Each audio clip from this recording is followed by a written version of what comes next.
Today's recipe I'd like to share is mushroom and sausage soup.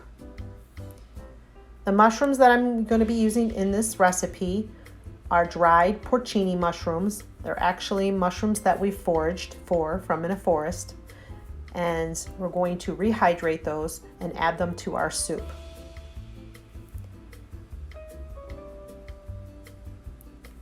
Here's the dried mushrooms that I've had. These are actually from my ex-mother-in-law. She's Polish and she travels to various areas and they forage for mushrooms, and they're porcini mushrooms, and that's a picture of what a porcini mushroom looks like in the forest. And this is the type of mushroom you're looking for when you're foraging. You're going to use a basket. If you notice real close, there's no gills on these mushrooms. They have like pores almost. So when you've dried them in a dehydrator, you're going to store them in a glass jar, and you put bay leaf and peppercorn into it. At least that's what she guided me and what I needed to do. So I'm just going to pass on what I know, what has been told to me to store your dried mushrooms. You can buy dried mushrooms in the store. They're pretty pricey. I've seen porcini mushrooms go for $30 an ounce. So they're not cheap. So I love these dried mushrooms for soups, stews, sauces. The only unfortunate part is my current family, my husband and my stepkids and my son are not big fans of mushrooms, so I don't make too much for myself with mushrooms, but I did just get these dried mushrooms, so I couldn't help myself and make some soup. So I wanted to share with you guys how to do that. So here I'm just making sure I've got all the bay leaves out before I start to rehydrate these mushrooms. Porcinis are a meaty type of mushroom, and they're very high in iron, protein, antioxidants. They've got protein in them. They're really good for your digestive health, for weight loss and inflammation. Mushrooms have a very, very good health benefit to you. So I was just showing what it's like when they're dried. They can be crumpled to almost like a powder too. So I've got about 3 cups of boiling water that I'll add to these mushrooms to rehydrate them, and they'll sit for about 2 hours. You can let them sit overnight too. It's going to further on making them more hydrated, but I wanted to make this soup, so I was kind of hungry. I started it in the morning. So I'm just pouring them in there, and I'm going to push it down just to make sure I've got them all in there to get hydrated. And then I will let these sit for about 2 hours.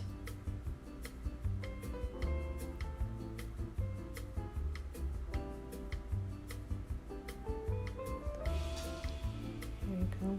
And we will be using the broth with this as well. That'll be incorporated into our other broth that we're making with this soup. I don't like to throw away a lot of kitchen scraps. I have chickens. I like to compost.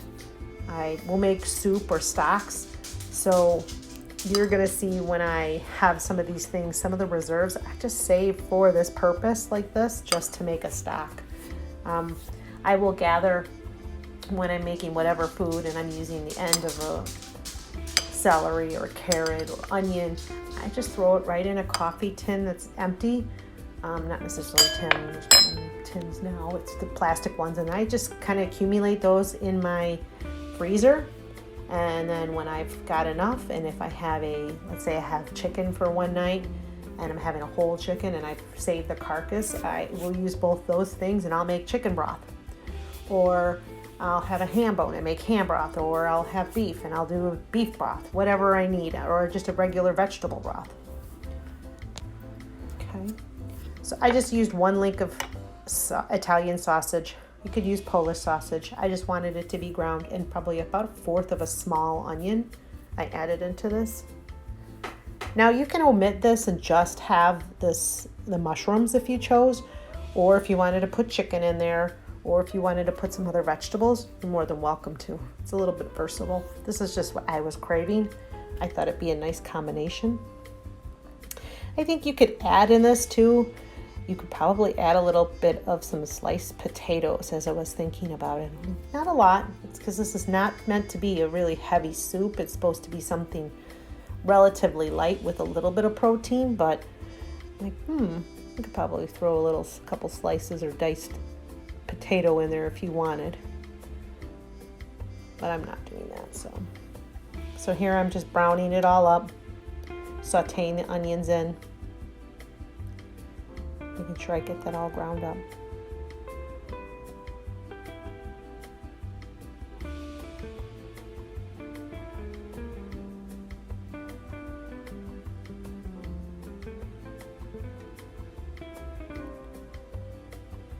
Here's all that sausage nicely ground up. And then I'm going to put this on a plate with a paper towel just to drain off the grease that's excess. And this too will sit for a little while until I'm ready to prepare everything.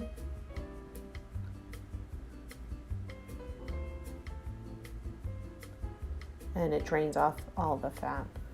So here was what I was saying with all the kitchen scraps.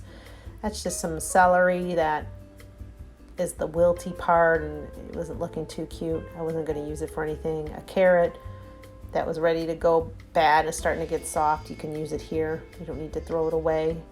Onion was fine. I got plenty of onions. And I just put all of this into some water, 2-3 cups of water, and just did a little bit of a stock. And that's just minced garlic that I threw in there. Now, what I didn't show you, what I do later on, is I have canned tomato juice that I make from a lot of tomatoes that I had in my garden last year. So you could add a little tomato juice if you chose, or any additional broth if you wanted to.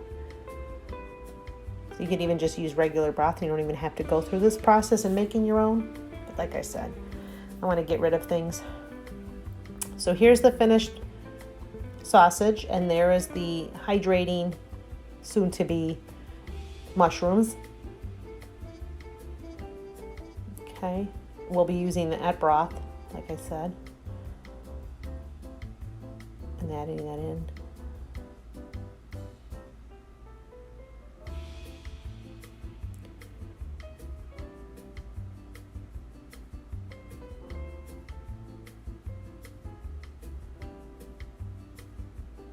I added a bay leaf in here just to give it some more flavor. So this cooked for about 2 hours on low, as well as the hydrating mushrooms. And all that is just celery, 1 stalk of celery, 1 carrot, 1/4 of an onion, and some water, or I use tomato juice. Now I'm going to strain all of those vegetables. Just had all of that stuff covered.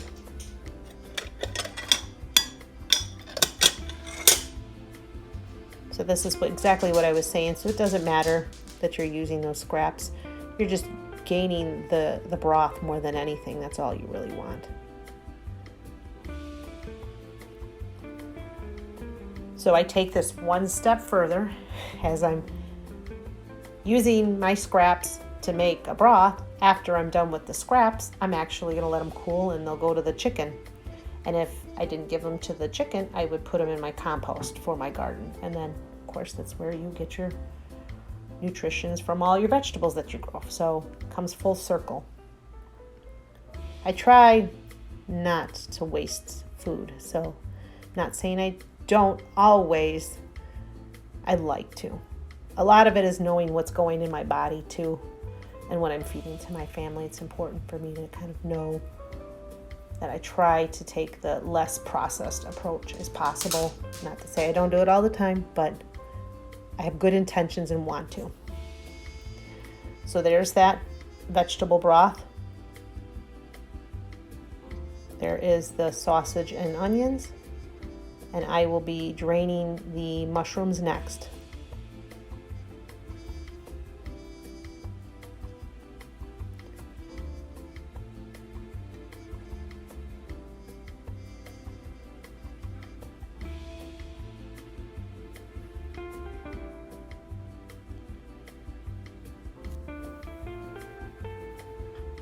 I didn't want big chunks of mushrooms in my soup. I wanted more finely chopped mushrooms in my soup. So once I drain the broth, I'll be chopping up the mushrooms finely. Just put them down on my chopping block and chop away until they're the desired size that I want.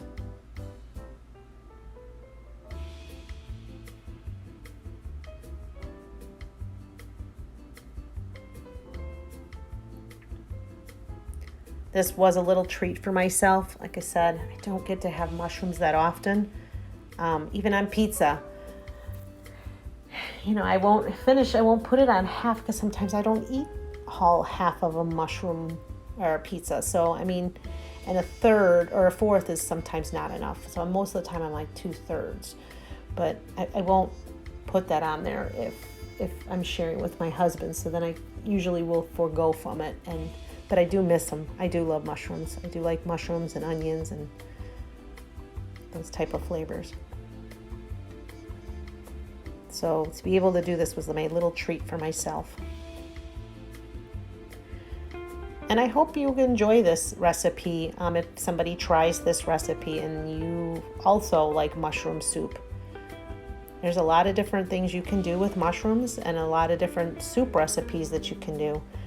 So this particular recipe I'm showing you now does not need to be something that you're going to follow. You can incorporate your own. I'm adding all that broth into a Dutch oven. Now this is not a thick soup. This is a cream soup, but it is more broth-like. I didn't want something heavy, like a heavy, thick soup. So you have your broth, and then I added a cup of heavy cream in here. I added afterwards, not filming, I added another 1/4 cup because I wanted a certain color. It just started to get too much brown as it was cooking down, so I wanted it more creamier and looking white.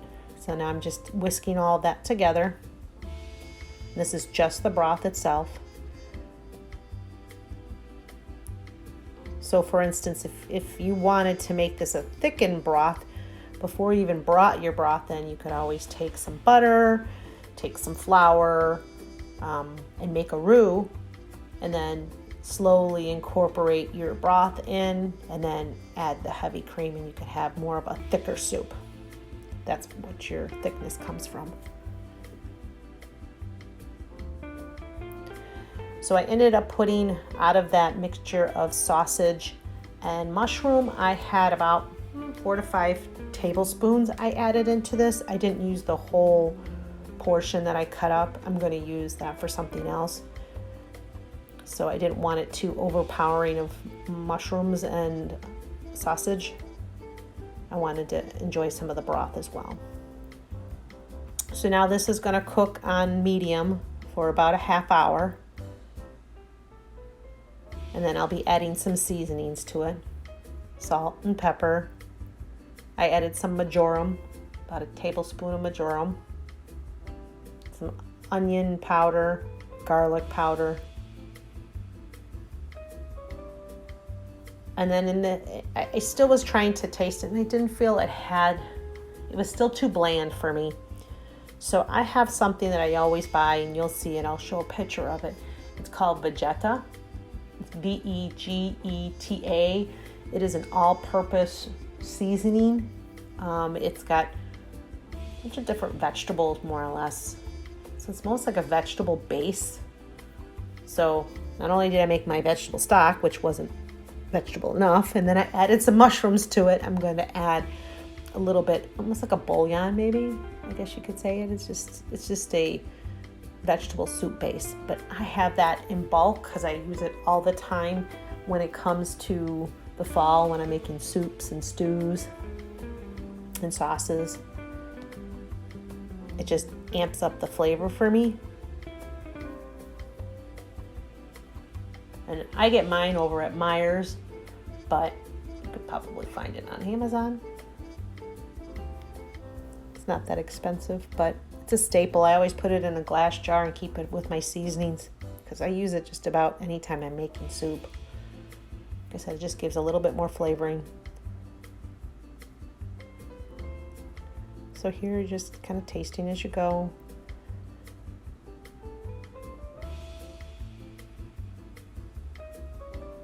So all in all, this recipe took probably about 3 hours to make, but majority of that was related to the rehydrating of the mushrooms. My soup broth probably wouldn't have taken that long if I just used jar stuff. It would have been fine.